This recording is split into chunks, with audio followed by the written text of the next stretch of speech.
D3 8 addition, chapter number 3, exercise 3B, question number 5.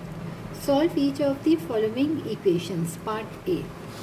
Part A में हमारे पास जो equation given है वो है x minus one divided x plus one equal है 8x अपॉन 1 माइनस एक्स. तो सबसे पहले हम क्या करेंगे, यहाँ पर जो चीज़ डिनोमिनेटर में है उसको हम यहाँ पे राइट साइड पे शिफ्ट करेंगे, तो डिवाइड से यहाँ आके मल्टीप्लाई हो जाएगा और यहाँ पर जो डिवाइड में वो यहाँ आके मल्टीप्लाई हो जाएगा. तो हमारे पास है x माइनस वन और यहाँ पर 1 माइनस एक्स, इसको हम डिनोमिनेटर से यहाँ शिफ्ट करेंगे लेफ़्ट साइड पे, तो डिवाइड से मल्टीप्लाई में आ जाएगा.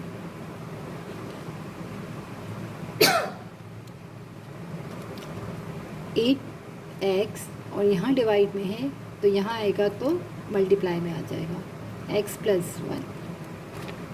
यहाँ को इसको हमने इससे मल्टीप्लाई कर दिया और यहाँ के डिनोमिनेटर को हमने यहाँ मल्टीप्लाई कर दिया.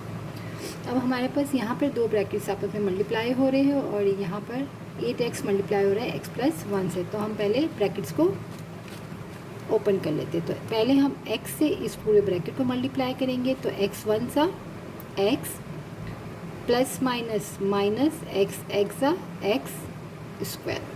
अब माइनस वन से हम इस पूरे ब्रैकेट को मल्टीप्लाई करेंगे, तो minus one minus into minus plus one x x, 8x square plus 8x.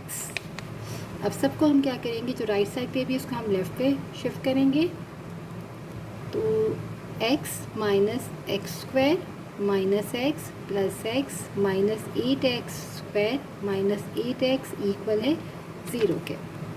हमने राइट साइड वाली जो टर्म्स थी उसको भी लेफ़्ट पे शिफ्ट किया, तो जब राइट पे प्लस था तो यहाँ के माइनस हुआ और प्लस 8x था तो यहाँ के माइनस 8x हुआ equal 0.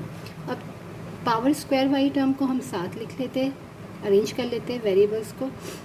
X square minus 8x square plus x plus x और माइनस 8x और कांस्टेंट टर्म में सिर्फ हमारे पास माइनस वन है इक्वल 0 के. अब माइनस इंटू माइनस क्या हो जाएगा, दोनों ऐड हो जाएंगे, साइन माइनस की रहेगी, माइनस 9x स्क्वायर और यहाँ पर ये हो गया हमारे पास 2x और माइनस 8x हमने अभी लिख लिया. नेक्स्ट स्टेप में इसको हम सॉल्व करेंगे. हमने x की तीन टर्म्स थी, x plus x minus 8x. पहले हमने इन दोनों को ऐड कर लिया और इसको हमने लिख लिया. अब नेक्स्ट स्टेप में हम इसको सॉल्व कर लेंगे.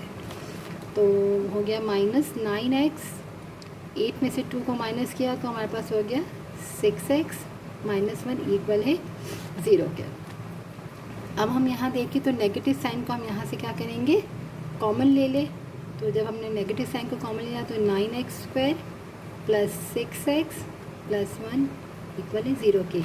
ये माइनस की साइन 0 के पास आके मल्टीप्लाई होके ख़त्म हो जाएगी. क्या हो जाएगा, 9x square plus 6x plus one equal है 0 डिवाइडेड माइनस वन. क्योंकि यहाँ पर कुछ भी नहीं है नंबर्स का मतलब माइनस वन है, तो हमने इसको यहाँ डिवाइड किया. 0 के कोई भी चीज़ मल्टीप्लाई होगी तो वो भी 0 हो जाएगी और 0 के नीचे भी कोई नंबर होगा डिवाइड में तो वो भी 0 ही हो जाता है. तो 9x square plus 6x plus one equal है 0 के. अब ये हमारे पास क्वाड्रेटिक इक्वेशन की स्टैंडर्ड फॉर्म आ गई है. हमारे पास होती है ax square plus bx plus c equal है 0 के. अब यहाँ अगर हम देखें तो यहाँ हम इसको फैक्टराइज भी बना सकते हैं, क्योंकि फर्स्ट टर्म भी परफेक्ट स्क्वायर है और लास्ट टर्म भी, तो हम इसको फैक्टर्स भी बना सकते हैं. इसके अलावा हम इसके कंप्लीटिंग स्क्वायर मेथड से भी इसको सॉल्व कर सकते हैं और इसको हम क्वाड्रेटिक इक्वेशन से भी सॉल्व कर सकते हैं. तो एक काम करते हैं, पहले मैं आपको इसको फैक्टर्स बना लेती हूँ और उसके बाद हम इसको क्वाड्रेटिक फॉर्मूले से भी सॉल्व कर लेंगे. तो यहाँ हमारे पास है 9x स्क्वायर प्लस 6x ना, तो 9 का हो जाएगा 3x स्क्वायर और लास्ट में है प्लस 1 का होल स्क्वायर इक्वल है 0 के. ये भी परफेक्ट स्क्वायर है तो इसका हो गया 9x का 3x और 1 का, और फॉर यहाँ प्लस है तो आइडेंटिटी कौन सी होगी, 2a3 है x और b हमारे पास 1 है, तो 2 3 ज़ा 6x। तो यहाँ हमारी आइडेंटिटी अप्लाई हो जाएगी, a plus B whole square वाली, क्योंकि a square plus 2ab plus b का स्क्वायर। मिडिल टर्म ब्रेक भी कर सकते थे, बट परफेक्ट स्क्वायर था फर्स्ट और लास्ट टर्म, तो हम डायरेक्ट आइडेंटिटी भी अप्लाई कर सकते हैं। तो a हमारे पास है 3x प्लस 1 का होल स्क्वायर। अब स्क्वायर हटाने के लिए हम क्या करते हैं, square root both side plus minus लगा देंगे यहाँ। तो यहाँ से स्क्वायर कैंसिल हो जाएगा, क्योंकि स्क्वायर रूट का मतलब हाफ होता है और यहाँ है स्क्वायर। तो 3x प्लस 1 इक्वल है 0 के, क्योंकि प्लस माइनस स्क्वायर रूट में 0 था, तो 0 तो चाहे प्लस में हो माइनस में 0 ही रहेगा। तो हमारे पास क्या आ जाएगा, 3x is equal to -1, x की वैल्यू आ जाएगी -1/3 आंसर।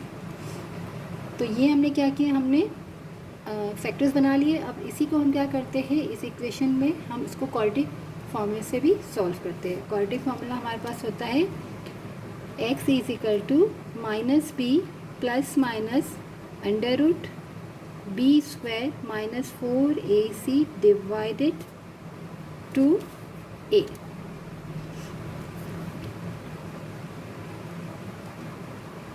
अब हम इसको और क्वाड्रेटिक फॉर्मूले से सॉल्व करते हैं, वरना हमारा आंसर फैक्टराइजेशन मेथड से हो चुका है। हम ये भी कर सकते हैं, और अगर हमें बोला जाता है कि इसको हम क्वाड्रेटिक फॉर्मूले से सॉल्व करें, तो हम क्वाड्रेटिक फॉर्मूले से सॉल्व कर लेंगे, और इसको हम कंप्लीट स्क्वायर मेथड से भी सॉल्व कर सकते हैं। तो अब सेकंड मेथड हम कर रहे हैं, यहाँ पर क्वाड्रेटिक फॉर्मूले में पुट करें। तो a हमारे पास क्या है, इक्वेशन हमारी है 9x² प्लस 6x प्लस 1। तो a हमारे पास क्या है, 9 है, b हमारे पास 6 है, और c हमारे पास +1 है। तो x is equal to -b यानी कि 6 plus minus under root b का स्क्वायर यानी कि 6 का स्क्वायर -4, a की वैल्यू 9 है और c की वैल्यू 1 है, डिवाइडेड 2a यानी कि 2 मल्टीप्लाई बाय 9 -6 प्लस माइनस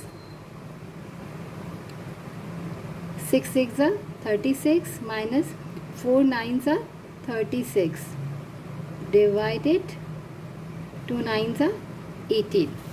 अब प्लस 36 माइनस 36 तो ज़ीरो हो गया, -6 प्लस माइनस 0 डिवाइडेड 18। तो यहाँ भी प्लस माइनस है, तो प्लस माइनस के साथ हमारे पास क्या आ गया, स्क्वायर रूट में 0 आ गया, तो 0 तो 0 ही रहेगा। तो हमारे पास क्या बचा, सिर्फ प्लस माइनस की हम नीड नहीं है, तो क्या आगे 0 है, जैसे कि हमने वहाँ पर भी क्या फैक्टर्स भी बनाए थे। तो -6/18 आ गया, तो 6 1 ज़ा 6, 6 3 ज़ा 18। तो हमारी x की वैल्यू आ गई -1/3 आंसर। जो हमने फैक्टर्स बनाए थे वो भी हमारी आ गई थी, और ये चीज़ भी हमारी। ये हमने क्या किया है, क्वाड्रेटिक इक्वेशन को हमने क्वाड्रेटिक फॉर्मूले से सॉल्व किया है। और इसके अलावा हम कंप्लीट स्क्वायर मेथड से भी सॉल्व करते हैं, और कहीं कहीं जहाँ हमारे फैक्टर्स बन सकते हैं तो उसको हम फैक्टराइजेशन मेथड से भी कर सकते हैं, या फिर हम मिडिल टर्म ब्रेक कर सकते हैं अगर परफेक्ट स्क्वायर ना हो तो, और अगर परफेक्ट स्क्वायर है तो हम आइडेंटिटी अप्लाई कर सकते हैं। तो ये तो हमारा फैक्टर मेथड हो गया, और ये हमारा क्वाड्रेटिक फॉर्मूले से हो गया।